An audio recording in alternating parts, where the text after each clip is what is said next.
night, Junet used to come to see William Ruto, brief him on everything. We even had the list of agents for ODM across the country.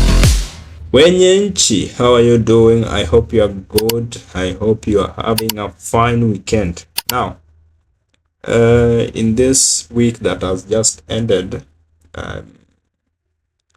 one Cleophas Malala, the party deputy leader for DCP, has come out guns blazing, directing all the allegations at Junet Mohamed for the 2022 elections, where Azimio ilishindwa.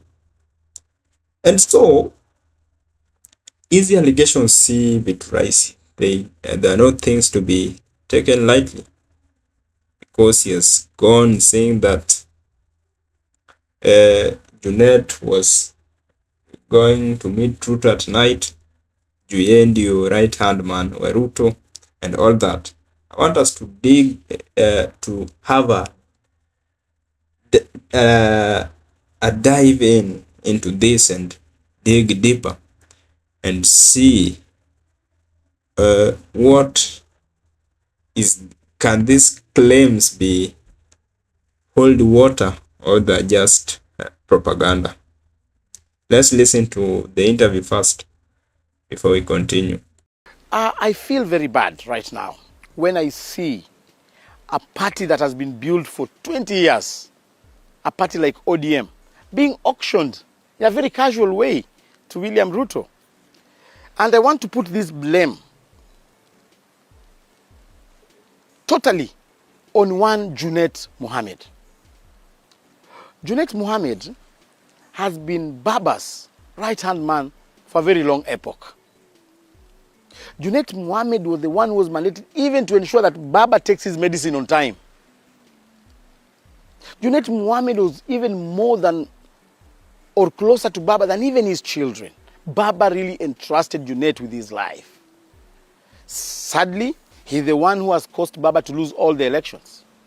The other day you saw Sifuna saying that Junet Mohamed ate, or rather misappropriated, monies meant for agents. I want to confirm that here in this interview today. I was William Ruto's right-hand man. We were in UDA. At night, Junet used to come to see William Ruto, brief him on everything. We even had the list of agents for ODM across the country. We knew who was going to be an agent of ODM in which place, courtesy of Junet. That guy started betraying Baba when he was still alive. Politics has one golden rule. Ukiona mtu amehama camp, akianza kuongea sana, sikiliza vizuri. And we've been benefiting from Gachagua since he was impeached. Yeah? Because defectors don't just live with their bags, they live with secrets. So when Cleophas Malala, now deputy party leader of DCP, says ODM is being auctioned to Ruto and directly accuses Junet Mohamed of being a mole, this is not random noise, especially because Malala was in Ruto's camp in 2022. But is no longer there today, which raises a dangerous question. Is Malala lying for politics? Or is he finally saying what he couldn't say when he was still inside? Let's set the record straight. In 2022, Malala was aligned with William Ruto. He was not in Azimio, he was not in ODM. But today, Malala has left Ruto's camp. He is now in DCP. He is openly attacking both Ruto and ODM insiders. This matters because politically, Malala is now not defending Ruto, not protecting ODM, fighting for relevance in a new formation. And historically, Kenyan politics tells us, watu huanza kusema ukweli wakishachomwa. Malala claims that Junet Mohamed met Ruto during 2022 elections. Junet allegedly shared Azimio agent deployment information, basically the agent's list. Junet acted as a bridge between Ruto and Raila's inner circle. Now, pause.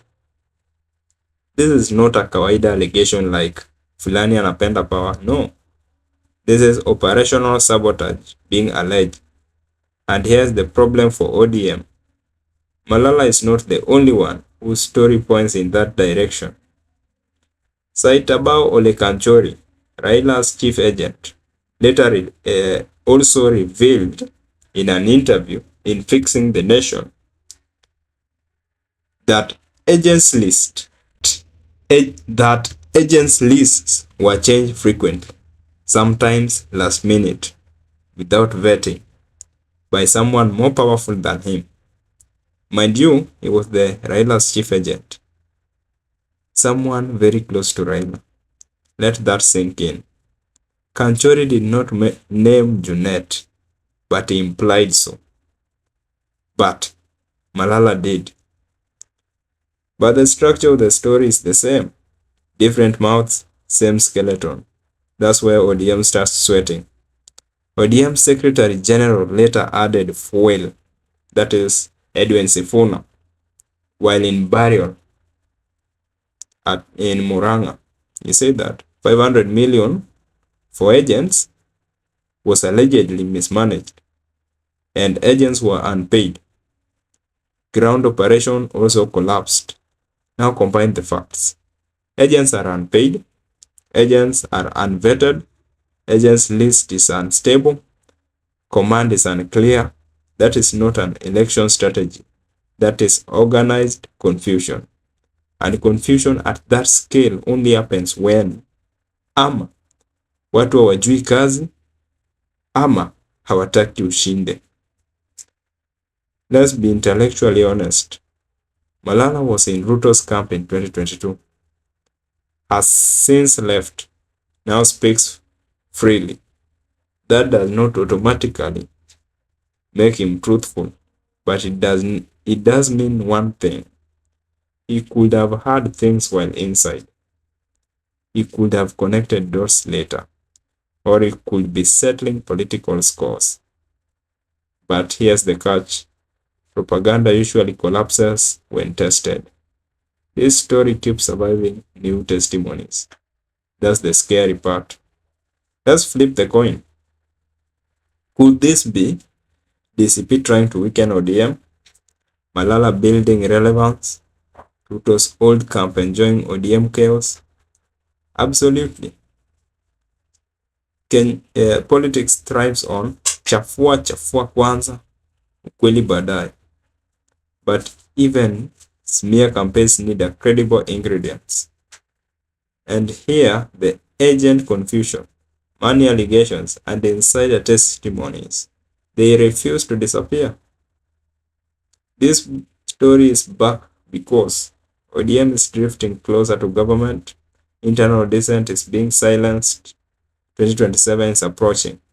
Raila is no longer there to referee. Without Baba, every secret becomes a weapon.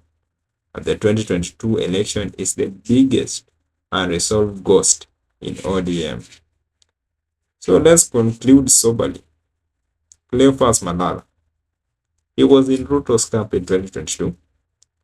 But he has since exited and now speaks with no obligation to protect anyone. That doesn't make him a saint, but it also doesn't make him irrelevant. Because when chief agents complain, money disappears, structures collapse, and insiders keep pointing in similar directions, then this is no longer gossip. As we say, ukipuuza moshi sana, siku moja utaona moto. And I don't know that other method. ODM can laugh it off, or it can answer the hard questions. Yeah, dalili ya mvua ni mawingu. But one thing is clear. The 2022 election is not buried. It is only quiet, and quiet things in Kenyan politics eventually explode.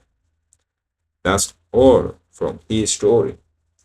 And as usual, Don't forget to subscribe, like, and share for much more. Adios.